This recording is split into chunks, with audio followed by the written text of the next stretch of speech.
Assalamu alaikum. Hello everyone. My name is Habiba. Welcome back to my channel. We have learned before in the previous lesson Arabic short vowels.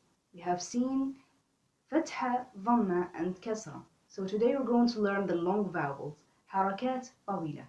We have also in Arabic 3 long vowels. We have Alif, Waw and Ya. In fact 3 letters which are used to lengthen the sound of the short vowels. So actually, long vowel is a short vowel plus an extension, and that extension is a letter. Okay, so let's know more about each one. So we have long vowels,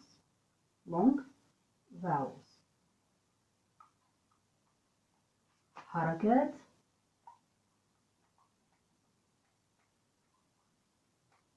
طويلة,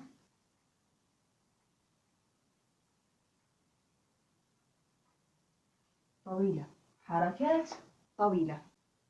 We have alif, waw and ya. Alif, waw and ya. If you notice, alif comes by itself here. And the previous lesson, in the first lesson, we have seen alif comes by a hat on top of alif.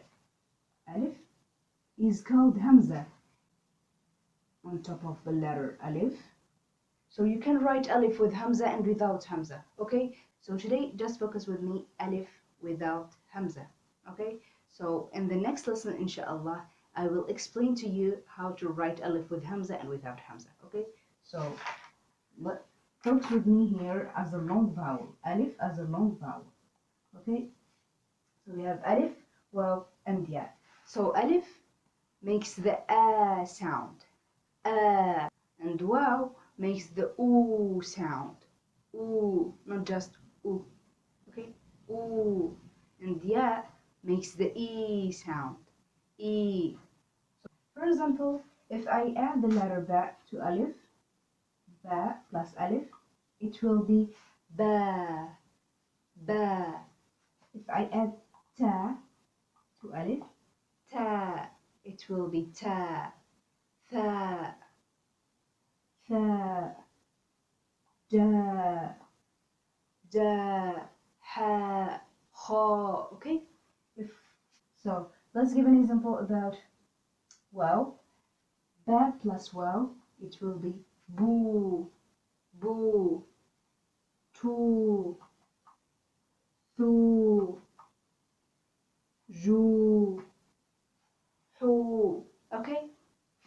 And about yeah, it will be b, b, t, t, th. So don't worry, we didn't learn joining letters. So inshallah, in later lessons, inshallah, we will study about joining letters. Okay? So just focus with me here about the long vowels. So one important thing you have to know that each long vowel should be preceded by short vowel of the same nature. For example, alif should be preceded by fatha because it gives the sound. And fatha is a, okay? And waw should be preceded by dhamma, u, and ya should be preceded by kasra. So let's give an example to understand a little bit better.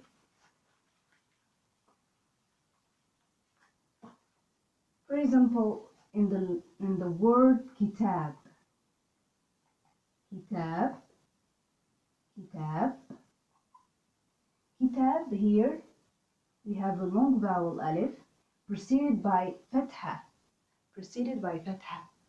fatha, kitab, kitab means book. And for example, we have mashghul, مشغول. مشغول means busy.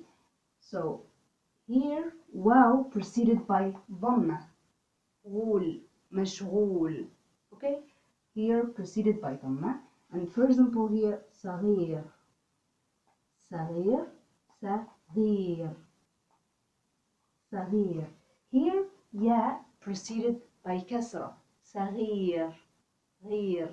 Okay? But if anything else preceded these long vowels, we will have what we call semi-vowels. But this could only happen to waw and ya, not alif, okay? And this happens when the fatha precedes the waw and ya, okay? So in order to understand this a little bit better, so let's give an examples to understand. For example, we have yawm. The word yawm, yawm means a day, yawm, okay? So here, waw precedes by fatha, okay? And here it's sukun, okay? Let's give another example. Layl, layl means night. Layl, so here ya precedes by fatha, okay? Not kasra, because here it's sukun, okay? So you have to be careful here that the waw and ya can sometimes become a semi-vowels, okay? So this is our lesson today. We have learned alif, waw, and ya. Alif makes the a sound, waw makes the oo sound, and ya makes the e sound. So thanks for watching the video. مع السلامة. Bye bye.